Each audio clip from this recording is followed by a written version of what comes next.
Welcome back to TVGP's Critical Misses. I'm your host, Boss, and joining me as always is Moonpier.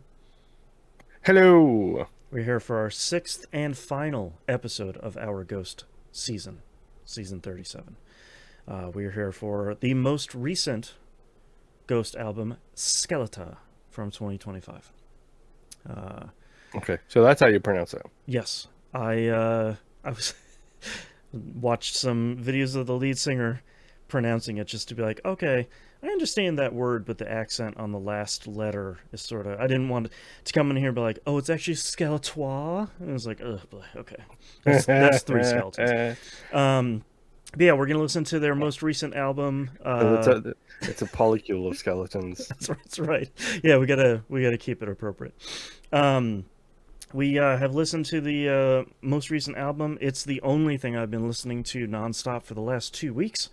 If that gives you an impression of what I think of most of this album. But like the rest of the episodes in the season, we're just going to get started with this album. Track one here, Mhm. Peacefield. What'd you think of the opening track here, Moon? Well, it starts with the choral arrangement, which is like, yes, yes, Mm-hmm. please, The old give it to classic me. Ghost. Yeah, give me some of that choral intros, yes, please. Mm-hmm. Uh, I got big Journey vibes throughout this song, Oh, for sure. Yeah. specifically Worlds Apart. That song, Oh, if you interesting. know, you know. Mm-hmm. Because I am a Journey fan because of the OC. Don't judge me. I just I don't. will never Just judge you for the OC, Moon. This is a safe space. um, because Ryan becomes a fan of the of Journey, and I was introduced to Journey through the OC. Mm-hmm. It turns out Journey actually kind of rocks, Right. um, despite what people my age would tell you otherwise. Right. Um, and it's 100. It's got like the same rhythm line, the same delivery on the Yes. lyrics, the same delivery on the instructions as the what you call it, as Worlds Apart, and it's just like, okay, that's great. I see you've also listened to that album, Ghost. Uh-huh. Well, it's interesting because I think, especially in this track, um, I think we're seeing Ghost moving away from the last album where they felt really like a hair metal band. Like that was really the kind of reference they were making. This one feels more like arena rock. And there isn't a huge difference between those two genres, but I think part of what I like about this album, and we'll kind of talk about it as we keep going, is it feels like a combination of what made their last album, Impera, great, plus a mix of older Ghost, sort of lyrically and guitar wise and drums wise. And I think this track, sort of like the rest of the Ghost albums, kind of sets a thesis statement of like, yeah, it's similar, but it's different in a lot of ways than our previous stuff. Um, Yes. I it's actually have a note later on, but where it's like, hey, I find it very interesting that it's almost as if they've evolved with the times, except 20 years behind. yeah, Like, like evolve with the times, except it's 1985. yes. Yeah. So I like this song a bit. It's not my favorite. I think it's kind of a middle ground song for me. I think the chorus is really the kind of standout here, and I think, like you said, the kind of intro we got here, that there are no instrumental tracks on this album. I feel like that would have Hmm. been one in a previous album of like, yeah, here's a 30-second Yeah. instrumental track, and then you go into Peacefield. Um, they put out a video for this. This is the third video off the album. It's fine. It's not kind of not my favorite video that bands put out, which is you have the studio recording of the song, and then you have like chopped up snippets of live performances. It's it's fine.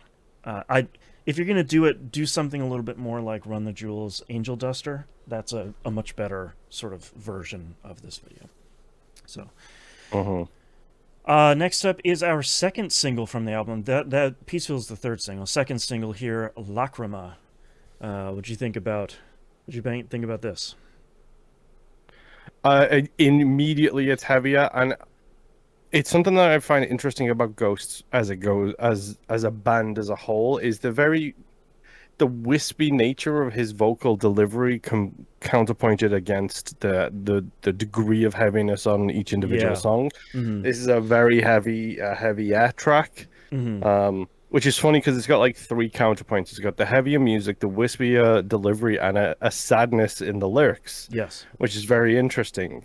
Where it's like three different counterpoints, like heavier, wispier, and sadder, all combined into one. I actually kind of really like this song. This is my second favorite song on the album. My first favorite we'll get to in a little bit, but first one is With a Bullet. Um, I this to me a lot like Square Hammer is feels like a very good introduction to Ghost as sort of like, oh okay, this track's pretty heavy and those vocals come in. It's like, oh, hmm, okay, I wasn't expecting that. Sure. Because there's a lot of like chugga chugga chugga and then crying, which I'm driving my kid crazy by singing around the house for the last 2 weeks. By the way, um, I I really love this track. I think it's to me this is one of the best examples of the chorus being what feels like new Ghost, and then the like you said the lyrics, and then kind of the verses being a little bit like old Ghost. It feels like it has one foot in kind of multiple eras, and I think that works really really well for this. And one of the outstanding vocal deliveries in this track is the pre-chorus where he says, "In the middle of the night it feeds, in the middle of the night it eats you." That's just like Hmm. I've been watching React videos. I never do this. Reminder: this is not a React video. Um, I watch React videos just for people to hit that part and like lean back and go, "Oh, like oh this song's got a little bit of something going on." All right. Um, Hmm. did you get a chance to watch the video for this one? I did. Yeah. I am torn. So you specifically pointed out they have a very interesting new look. Like it's a very Right. drastic change from their previous Especially looks. especially Papa has a very very different look here. Um, Yes. So I was torn between referring to these as the orcs from Lord of the Rings look uh huh. and Terminator 2. Sure. Yes. Yeah. There's a little bit of So like maybe Terminator orcs is the best way to phrase right. it, where they're like futuristic sci-fi, like what is it, retrofuturism, when it's what you think the future is going to look like back Right. then. Yep. That mixed with orcs. Right. It's really interesting because it's for the first time he's not wearing a mask. It's pretty clear in the video that he's wearing like prosthetic teeth.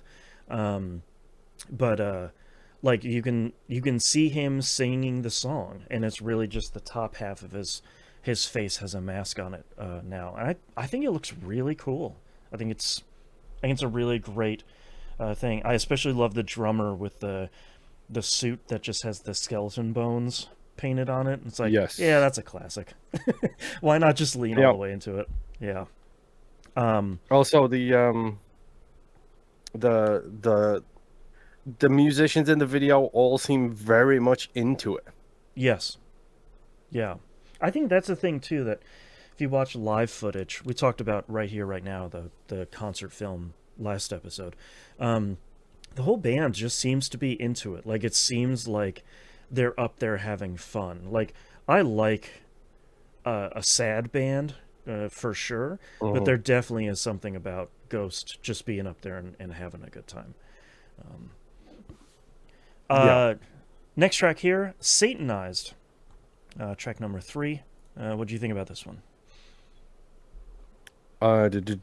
It's got Latin in it, which I like. Mm-hmm. Also, I find it funny that this is like, out of all of the quote unquote, pro Satan, stuff that Ghost has preached so far, Mm. this is the first song where it's like, yeah, maybe not, yeah, maybe not, yeah, maybe, yeah, Mm. maybe not, yeah, maybe.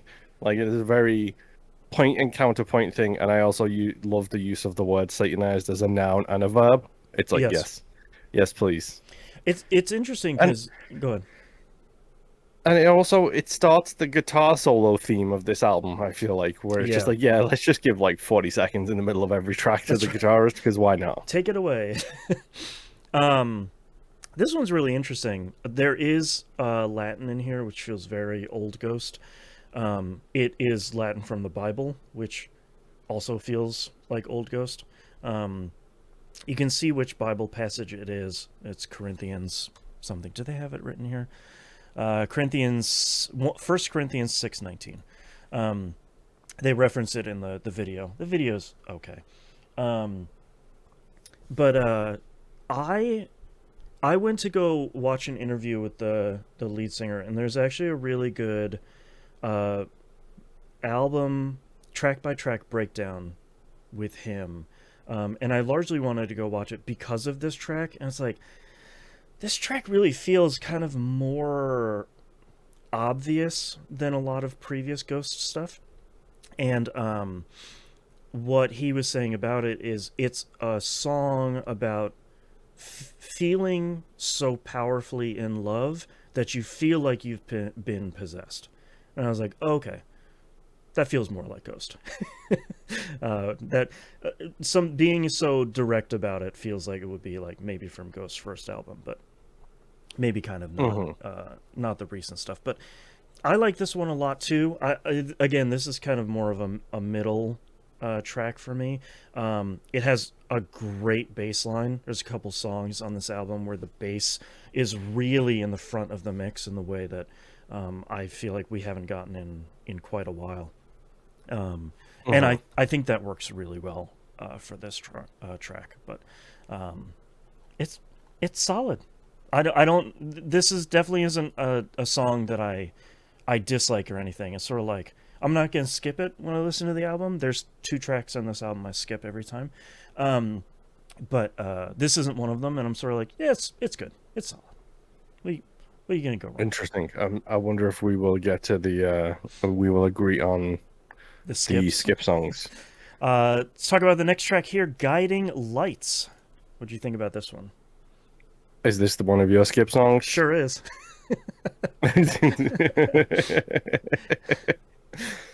It's fine. It's not a great song. It's like I don't mind that this song is endearing. I I mind that it's pretty cheesy, and I can't get away from that adjective for this track. Like every time I listen to it, it's really the line, "The road that leads to nowhere is long," and his delivery on it. Like all that stuff separated is fine, but when it all comes together, it's sort of like, yeah, man, okay, like yeah, I get it, but like, and part of that interview, he was saying like it's really a song about, you know, your friend is going down the wrong path, but you can't tell them because if you do, then the friendship is over. And it's like, Yes. yeah, but like, I don't know, man. It's just it doesn't really it doesn't really do it for me, and it's one of those tracks like if someone is like this is my favorite track on the album, it's like okay, go with God or go with Satan if we're gonna do ghost season. Hmm. But like I'm not. This isn't the one for me really. Um, Next track here, De Profundis Borealis. What do you think about this guy? My notes didn't sync. I lost my notes. Okay, Hold on. Let me see if I can pull up my notes on my phone and I can tell you which track this see. is. Ba ba da ba da symbol symbol symbol. Yes, this is the song. My notes are on my phone still. Mm-hmm. This is the song that has really good guitar work, and I like the fact that they use the guitar strums with the heavier moments to really punctuate the lyrics too. Yep. Like I love I love a good like pronounced delivery on lyrics, Mm-hmm. and the fact that it's like yeah, let's just like when it Yeah. happens, it's great. It's a very so this is my favorite song on the album by far, and it's a new entry in like my top 5 Ghost tracks of all time. I think this is one of the best tracks they've ever written, and I think part of it is it's such a driving song. Like you said, the guitars are really emphasizing the the vocals and the lyrics without echoing them like we get in Peacefield. You know, in Peacefield you have the "We Hmm. Are Legion" part, and the guitars are echoing along with him. This feels much more complimentary. Um, like I said, the drums are incredibly driving. I think part of what is so interesting for me on this track is it's maybe the most hopeful Ghost track I've heard, like from a lyrical standpoint of like maybe things feel pretty bad right now, but like uh when tomorrow comes you will know that the morning thaws the ice is just sort of like, yeah, okay. There's also this kind of like gothy thing of like my castle made of frozen tears, and I'm like, yeah, man. Yeah. Hmm. 2025, big same. Does it take you back to being 15 again? Yeah, listening to Typo Negative and hiding it from my parents. Um, I just there. I think for me, this is the best kind of modern Ghost track they've written, and I think it just it manages to capture everything that I think makes Ghost really great.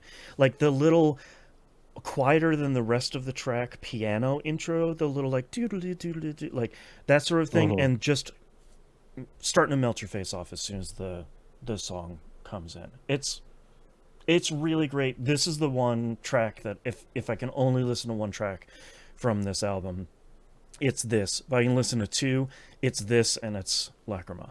And I, if anyone wants to only listen, if anyone's sort of done with Ghost, that's cool. You should listen to this track. Yes. Next track here, Cenotaph. What do you think about track number 6? Sin or tough. This is the song that first give me the uh my exact notes are they following timelines but like 20 years behind? Yes. It feels like it's evolving as it would have done at the time if it was originally released way back when, Mm-hmm. essentially. Yep. So this is the song where it's like, wait, are you like in like 20 more years are we gonna get like a new metal version of Ghost? Like, is that what we're looking for Yeah, here? like, are we gonna get the I'm grunge down version for of it, don't get Ghost me in 10 wrong. years? Yeah. Mm-hmm. I I initially wasn't crazy about this song. I think partially because it it's right after the previous track, so by comparison, it's a little weaker. I think the more I listen to it, the more it's really growing on me, and it's funny that you that you say it's like 20, 30 years old, because the thing that it reminds me the most of in the guitar tone, especially in the like the middle of the song and kind of the a lot of the like post chorus and like bridge stuff, it really reminds me of middle era Queen, where they just had that like very clean guitar tone that was kind of on the higher end, sort of pitch wise for the guitar. And there's something Mm-hmm. about it, and I think there's something about the way that the vocals harmonize, and there's a lot of guitar and vocal harmonizing in this album, along with vocal harmonizing. Um, and I think the way that all of that stuff connects together in this song, especially, feels really, really good. Um, Yes. there's something kind of bright about it, but it still feels like Ghost. It doesn't feel like them making a brighter song that doesn't feel earned, in a Yes. weird way. But I like that one too. Chorus is really good on that too. I don't know if there's a bad chorus on the songs I don't skip on this album, but that's kind of an outstanding one. Next track here, Missilia Amori. What do you think Is about this this? your other skip song? Sure is. Good. Well, at least we're in sync for once. Uh-huh. in regards to what we skip and what we wouldn't skip. I wrote decent song, not a huge fan. Also, is the title Latin for Love Rockets, perchance? It sure is. Okay. Yep. Um, this Yep. is the most Def Leppard song that I have heard a band record that isn't Def Leppard. This is like the Pour Some Sugar on Me era of Def Leppard to a T, where it's sort of like it's suggestive enough without being outright about it, but then that's not what the song is about. But wink, maybe it is. Um, and it really, if anyone doesn't know, Def Leppard's drummer only has one arm. So like, there's a Uh-huh. very specific kind of drum playing and drum tone that guy has, and you can hear the kind of like you can hear almost like the electric drum pad when you hit it. It has like a wind up to hitting the drum note. That's present Uh-huh. in this track too. It it's my notes are I don't know, man, and then Love Rockets, eh? Like it's just Uh-huh. it's the most, like you said, someone from 1983 sent this through Time Machine, and Ghost is like, hell yeah, man, that sounds like us. Let's put it on the album. And I don't know if you should have. Maybe it'll be great live. I don't know. But yeah, Maybe. that's definitely one of the two songs I skip here. Next track here, Marks of the Evil One, track number 8. How you feeling about this one? A lot of Judeo-Christian lore in the lyrics in this one. Oh yeah, heck yeah, here we go. The Four Horsemen.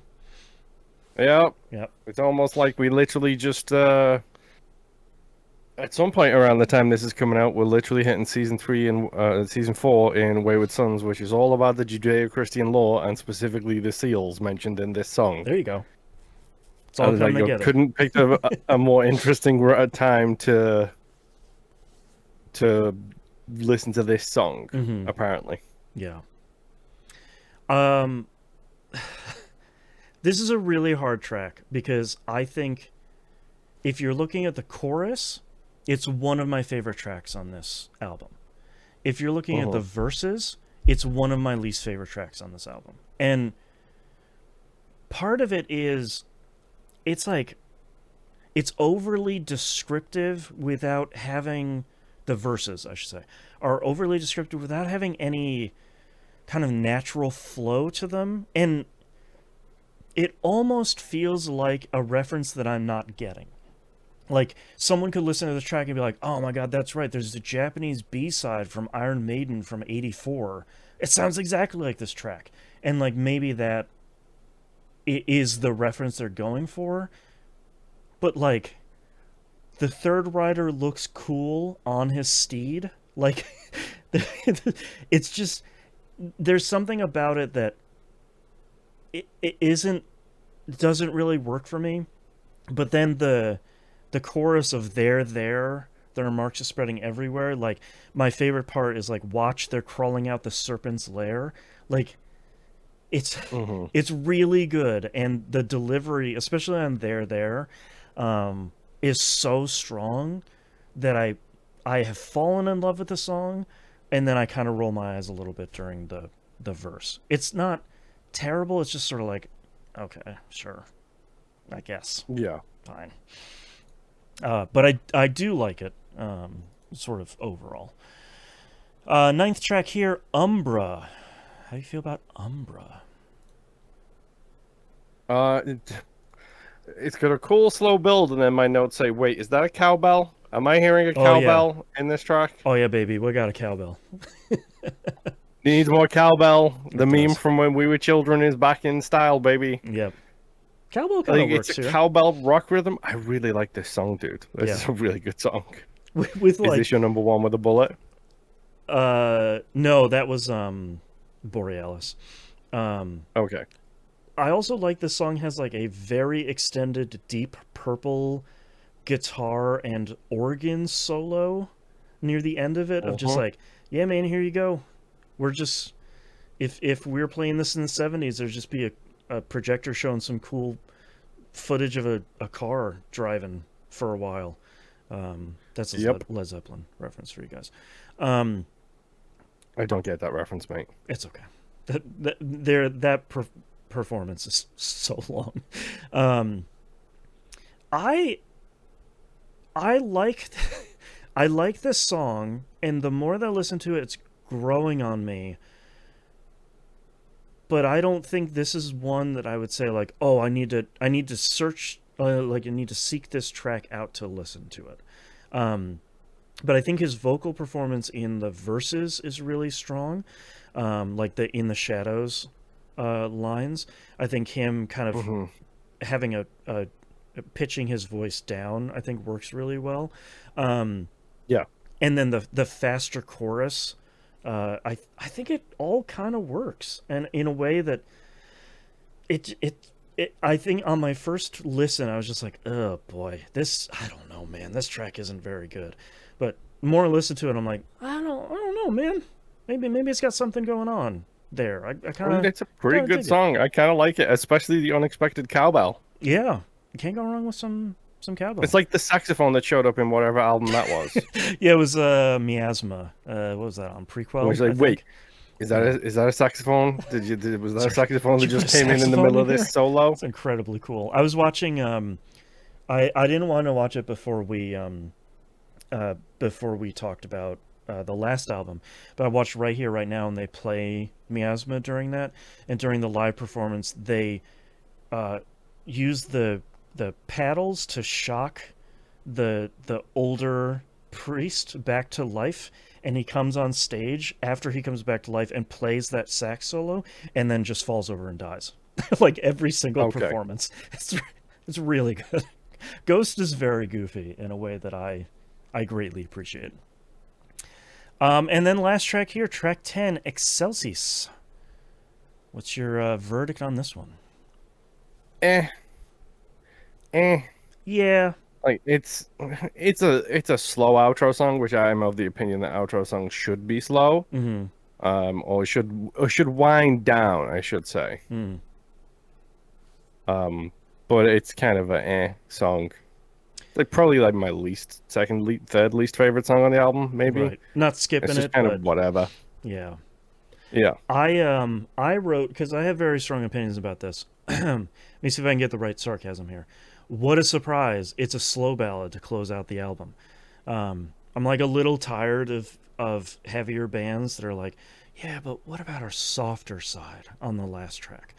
Um, I would have almost liked to have seen Marks of the Evil One as the last track here, as something like we're gonna have something pretty different here at the end. Um, Hmm. it's I don't hate it. Like it's fine. I just it really is the ballad to close out the album. I do think Yes. though the last two lines are incredibly strong. This is the end of the avenue. I am afraid of eternity too. Um, Hmm. I think especially that last line helps the track a lot.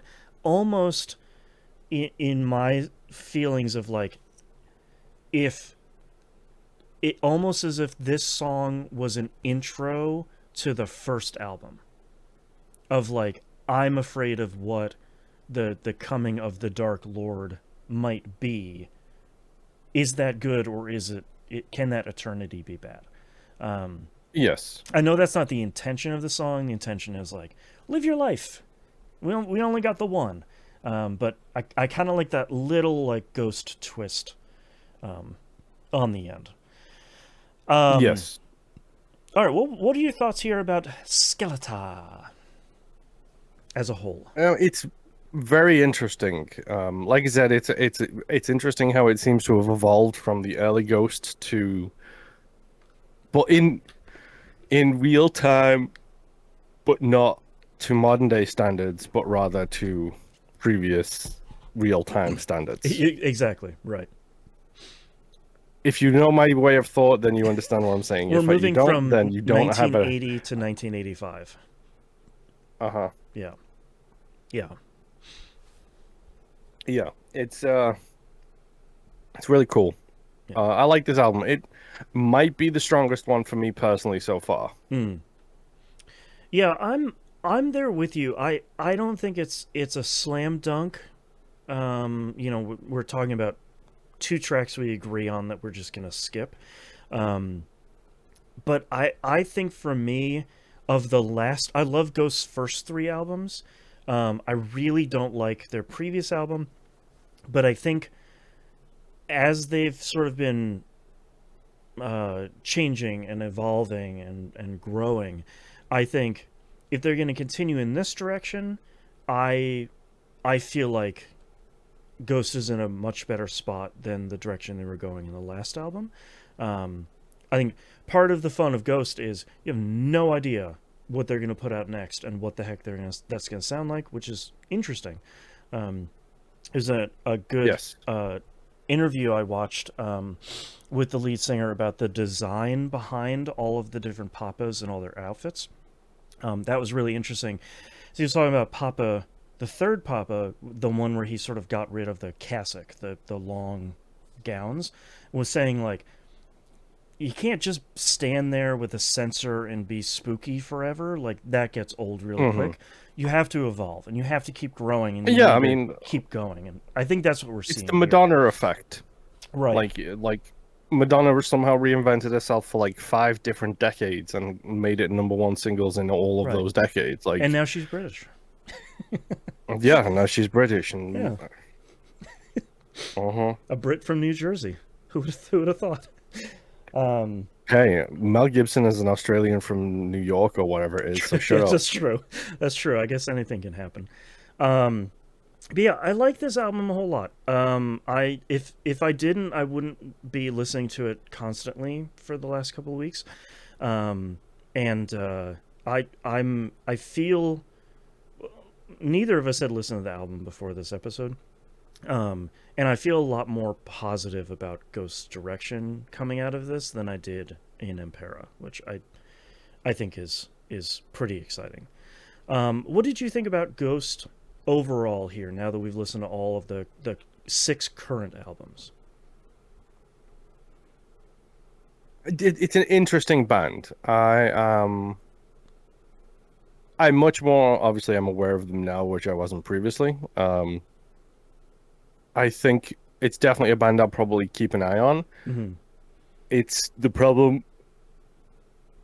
The problem I'm going to run into is the problem I run into with all the bands, which is like I don't even know when albums come out. I don't know Yeah. when tours happen. I don't know anything. Like Hailstorm have a new album. I only know that because I bought tickets to a concert, and the concert is the tour is specifically to you know to promote the album kind of thing. Mm-hmm. Um, so like I don't know. I'm not affiliated with this website, to be clear. I will put a plug here for a website I've used for a couple of years to solve that problem. It's called Music Butler, musicbutler.io. And basically, you sign Okay. up and you follow bands you really like. And you say, I like all of these bands. And then every time they have a new single or new album that comes out, they email you a daily digest that just says, hey, these Okay. five of these bands out of the 50 you follow had new releases, and it has links to like Apple Music and Spotify and Amazon Music and all that stuff. So you can just boop and listen to it right away. So Interesting. musicbutler.io. I really like that site because I run into the same thing too because I don't follow a lot of these bands on social media anymore if they have any social media presence. Um, Yep. following a band's subreddit is like a nightmare. So like there's no real good way. I'm not gonna run and walk into a record store, unfortunately, which is a real bummer, and could be like, oh dang, Ghost has a new album out. So Yeah. that's the one I've found that has really helped me a lot. Um, for me, I really love Ghost a lot, which is one of the big reasons that I wanted to do this season. There's something, excuse me, there's something about Ghost where they manage to, especially as they go on, kind of balance this kind of spooky, goth, kind of foggy sort of stuff that they started with, with the more chorus heavy, arena friendly, and kind of single friendly stuff that I think they've struggled with. I think we've talked about that over especially the last couple albums of struggling to find their footing, and I think they're figuring it out. And I'm really excited to see where Ghost goes, and if they never make another album, which would be very surprising, I'd be pretty happy with most of the ones we got, which I think is uncommon. And hopefully, Yeah. people that are listening to the show found some Ghost to enjoy as well. Um, and this is normally where I talk Yes. about the stuff that came between this album and the next one, but this album just came out like 2 months ago, so there's nothing. They're on tour. Go see Ghost wherever Go they see are. them. Their phones are This is banned at their that's the shows. thing that kicked off this season. Yeah. Um, all right. Well, that's season 37. Thank you very much, everyone, for listening. Hopefully, you enjoyed this one. If you'd like to, you can go become a patron over at e1m1.cash. Ones and numbers. At the $5 tier or higher, you get exclusive access to the Critical Misses production meeting. That's where we spend a little bit of time, Moon and I, in the spreadsheet. We're talking about Yep. next seasons, what we're going to do, what we're going to talk about, stuff we're cutting, stuff we're adding, stuff we need help with from you, the community, because we like having all of you fine and wonderful listeners as part of all of this. So it's one of my favorite things we put out. It's a real like casual fly on the wall sort of thing. So go listen to that. I highly recommend it. It's over at Patreon, e1m1.cash or patreon.com/e1m1. Ones and numbers. All right, thank you very much, everyone, for listening, and we'll see you all next time. Bye. Bye.